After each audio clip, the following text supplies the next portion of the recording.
Ok Christian Robert, bonjour tout d'abord. Bonjour. 10 ans du Salon du Livre, beaucoup de monde ce matin et notamment des officiels. Qu'est-ce qu'on peut en tirer de ces 10 ans pour commencer? Alors ce qu'on peut en tirer, c'est que visiblement le livre commence à avoir une place dans ce pays. Je crois que c'est la première des grandes leçons. Je pense qu'elle avait déjà une place dans le cœur de nombreuses personnes. Là en plus visiblement les politiques commencent à en prendre conscience. Donc c'est plutôt satisfaisant. En tout cas c'est une grande satisfaction pour moi parce qu'on a quand même un petit peu l'impression de ramer à contre-courant. Mais voilà, il y a des spectateurs de plus en plus nombreux.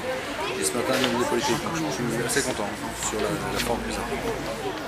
Quels sont les points forts de cette 10e édition classique, je dirais? Alors, le premier point fort, c'est le 10e anniversaire. Donc ça, déjà, en rien, en soi, c'est pas rien.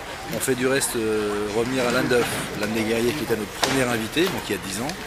Et alors après, cette année, le salon a été un petit peu étendu hors de la Maison de la Culture, puisqu'on a un partenariat avec Pacific Film, avec une semaine polar, tous les soirs. On a samedi matin, à 9 h à la mairie, une énigme, un parcours polar pour tout le monde, jeunes, moyens, grands, vieux, peu importe.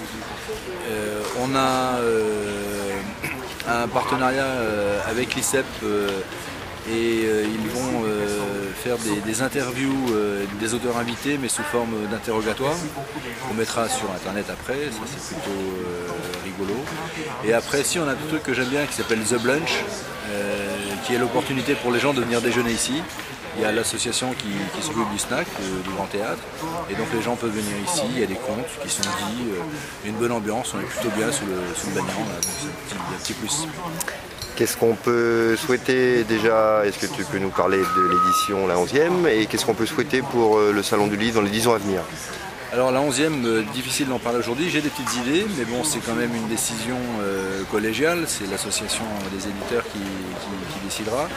On a des pistes, et alors après pour les 10 ans à venir déjà c'est de vivre, ce serait déjà bien, et si possible de continuer à se développer. Avec quoi par exemple? Qu'est-ce qu'on peut imaginer? Qu'est-ce qu'on peut imaginer comme auteurs qui viennent ici?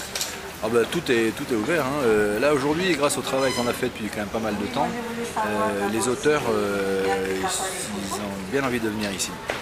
Là cette année, on a quand même des gens comme Ingrid Astier, qui est quand même un auteur vedette en France chez Gallimard, qui a eu des médias qui sont très imposants depuis le début de l'année, et elle est ravie de venir ici. Alors j'ai découvert en plus que c'était une passionnée de Tahiti, mais il y en a plein. Donc les auteurs, rien ne nous interdit d'imaginer d'avoir des grands auteurs. Là on avait pas mal d'auteurs qu'on a contactés. Malheureusement les auteurs à succès ils ont un planning qui est très compliqué et très serré. Cette année Camilla Lackberg avait envie de venir. Elle n'a pas pu pour des raisons de timing. Donc en fonction du thème qu'on choisira, on trouvera des auteurs qui vont venir. Pas d'inquiétude.